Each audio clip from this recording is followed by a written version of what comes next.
अभी आप लोगों ने जो सुना, मर्यादा पुरुषोत्तम भगवान शबरी आगत स्वागत करती है। शबरी कोई संभ्रांत परिवार की महिला नहीं थी, धनी परिवार की महिला नहीं थी, विदुषी नहीं थी, भील जाति की थी, आदिवासी जाति की थी। और उस जमाने की बात है,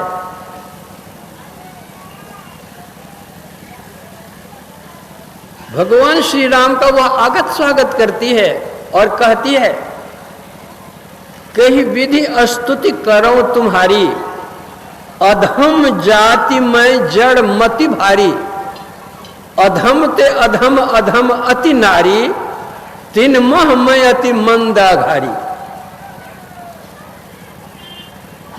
शबरी कहती है कि प्रभु मैं आपकी स्तुति किस तरह करूं, मैं अधम जाति की हूं। नारियों में जो अधम से अधम होती हैं उनमें भी मैं अधम हूं।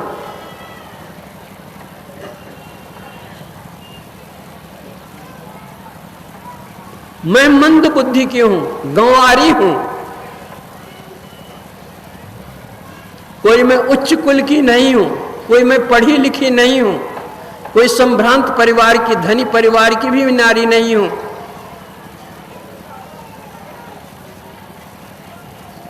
उस भीलनी के प्रति भगवान का क्या भाव है? भगवान कहते हैं, कह रघुपति सुनु भामिनी बाता, मानो एक भगति करनाता। भगवान कहते हैं कि हे भामिनी, भामिनी शब्द का अर्थ होता है जो क्रोध करने वाली हो। भामिनी शब्द का अर्थ होता है जो अतीब सुंदरी हो। तो शबरी तो परम भक्तिन थी, वह क्रोध करने वाली थी नहीं। देखने में भी वह अत्यंत कुरूपा थी। उस कुरूपा के कारण ही उसके पति ने उसको छोड़ दिया था। फिर भी भगवान भामिनी शब्द का प्रयोग क्यों करते हैं?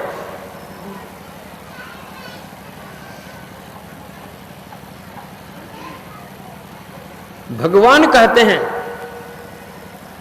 कि मैं एक भक्ति का नाता मानता हूं। जाति पाति कुल धर्म बड़ाई, धन बल परिजन गुण चतुराई, भगतिहीन नर सोहई कैसा, बिनु जल बारिद देखिए जैसा।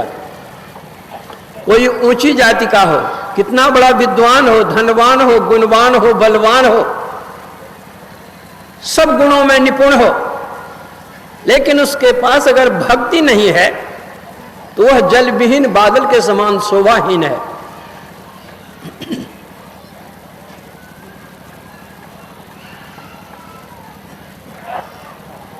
जब अष्टावक्र मुनि राजा जनक जी के दरबार में पहुंचते हैं तो अष्टावक्र, उनके 8 अंग शरीर के टेढ़े थे, बड़ी कुरूपता थी उनमें। सभा में जितने थे सभी सभासद उनकी कुरूपता को देखकर ठहाका मारकर हंस पड़े।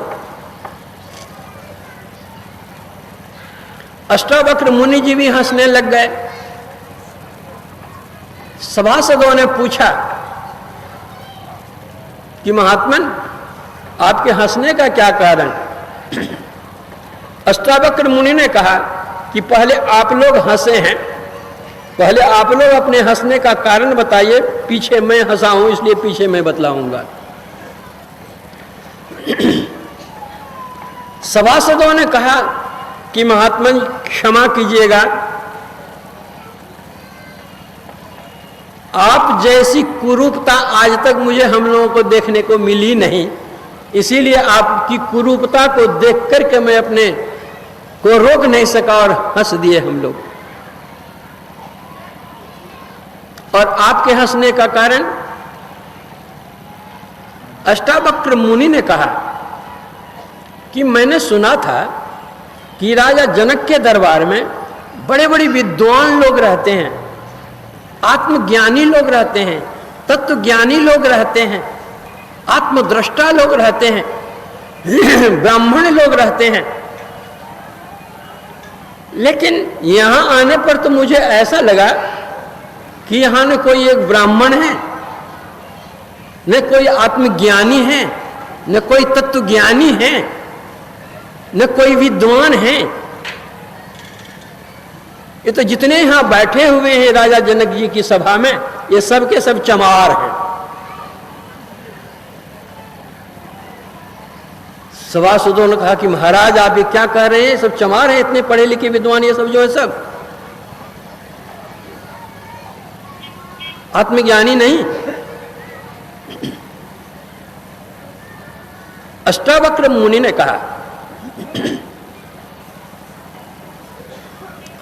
जो आत्मज्ञानी होते हैं वे आत्मा को देखते हैं। नदी टेढ़ी होती है लेकिन उसका पानी टेढ़ा नहीं होता, गन्ना टेढ़ा होता है लेकिन उसका रस टेढ़ा नहीं होता। ব্যাংক খুলতে এখন দেরি আছে, কিন্তু কর্নেল সাহেবের জন্য ওর ব্যাংকার্স এখন থেকে খোলা আছে।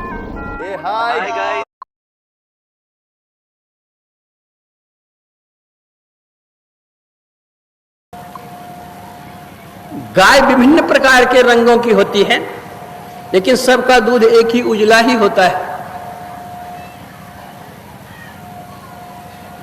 तकिया का खोल विविध प्रकार का होता है, विविध रंगों का होता है, लेकिन उसमें रुई एक ही होती है। जो आत्मज्ञानी होते हैं वे आत्मा को देखते हैं, शरीर को नहीं देखते हैं। शरीर तो हाड़ चाम मांस खून रक्त का बना हुआ है। तो आप लोग जितने हैं, आप लोगों ने मेरी आत्मा तो देखी नहीं। अगर कोई आत्मज्ञानी होते तो मेरी आत्मा को वे देखे हुए होते, लेकिन आप लोगों ने तो हड्डी और चमड़े की पहचान की है कि हमारा चमड़ा और हमारी हड्डी टेढ़ी मेढ़ी है। तो जो चमड़ा का पहचान करने वाला वो चमार नहीं तो ब्राह्मण कहां से? ब्राह्मण तो होता है जो ब्रह्म को पहचानता है। ब्राह्मण सोई जो ब्रह्म पिछाने, बाहर जाता भीतर आने, पांचों बस करी झूठ न भाखे, दया जनेऊ हृदय राखे, आत्म विद्या पढ़े पढ़ावे, परमात्म का ध्यान लगावे, काम क्रोध मद लोभ न होई, चरणदास कहे ब्राह्मण सोई। ब्राह्मण तो है। तो भगवान श्री राम शबरी की आत्मा को देखते थे कि इसकी आत्मा की सुंदरता, आत्मा की सुंदरता के सामने और किसी की सुंदरता नहीं होती। जो शरीर है, यह शरीर क्या है? जैसे आप एक सुंदर मकान बनाते हैं और उस पर प्लास्टर करते हैं और वो प्लास्टर इतना चिकना होता है कि हाथ कहीं रखते फिसल करके हाथ कहीं चला जाता है, इतना चिकना प्लास्टर होता है। लेकिन अगर खोद करके देखिए उस मकान को तो क्या मिलेगा आपको?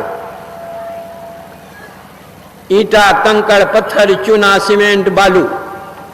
उसी यह शरीर ऊपर से देखने में कितना भी सुंदर क्यों न हो, लेकिन खोद करके देखिए तो क्या निकलेगा? मांस, हड्डी, चमड़ा, रक्त, पखना, पेशाब। ये जा शरीर माहितु अनेक सुख मान रहे हो, ताहितु बताओ या में कौन बात भली है? मेद मज्जा मांस रग रग में रखत भरे हो, अब पेट हु पिटार इसी में ठौर ठौर मली है। हारण से भरे हो मुख, हारण को नैन नाक अंग अंग सोऊ तो हारण की डली है। सुंदर कहतिया ही देख जनी भूलो को, भीतर तो भंगार भली ऊपर तो कली है। तो भगवान राम की दृष्टि में शरीर नहीं था, शरीर की कुरूपता जो शबरी की थी वह नहीं है।